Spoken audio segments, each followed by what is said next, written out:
Hello दोस्तों, इस short में हम डिस्कस करने वाले क्लासिकल थियोरी ऑफ इंटरेस्ट, जो कि आने वाले JIB एंड IFS एग्जाम में ये टॉपिक पूछा जा सकता है, बिकॉज कई बार प्रीवियसली इससे क्वेश्चन एग्जाम में आ चुका है। ठीक है, तो classical theory of interest it is based upon savings and investment. अब इंटरेस्ट की जब हम बात करें, this is a rate of interest on different sum of money. अगर कोई लोन देता है, लेता है, और उससे रिलेटेड जो मनी एक्सचेंज किया जाता है, दिया जाता है, तो उस पर इंटरेस्ट पेमेंट भी किया जाता है। जैसे ए ने लोन लिया है तो उससे फिर इंटरेस्ट पेमेंट करना पड़ेगा। ठीक है, तो दैट रेट ऑफ इंटरेस्ट कैसे डिसाइड किया जाता है, ये क्लासिकल थियोरी में दिया हुआ। इसे क्लासिकल थियोरी इसीलिए कहा गया है बिकॉज ये फर्स्ट थियोरी थी on this particular rate of interest, काफी पहले दी गई थी।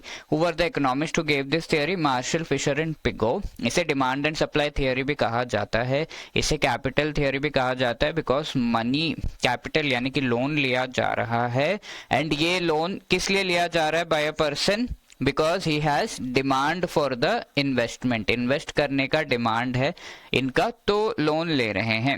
ठीक है, तो कैपिटल इकट्ठा कर रहे हैं, that is what is also called capital theory.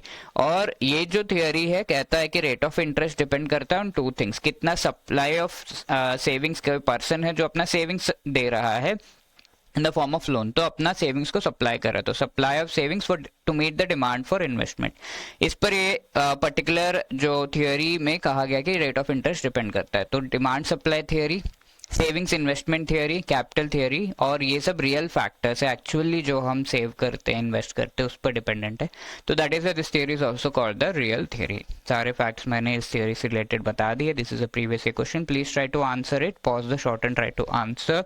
इसके अलावा ये SLR का क्वेश्चन पिछले शॉर्ट में हमने देखा था। SLR refers to amount that all banks require maintaining in the form of cash only. तो रिजर्व्स होते हैं जो कि cash, gold and government securities के फॉर्म में बैंक्स अपने पास मेंटेन करते हैं, तो ये रॉन्ग स्टेटमेंट है। It is determined as percentage of total demand and time liabilities of the bank, which is a right statement. ठीक है, तो that is why B2 only would be the right answer. Thank you.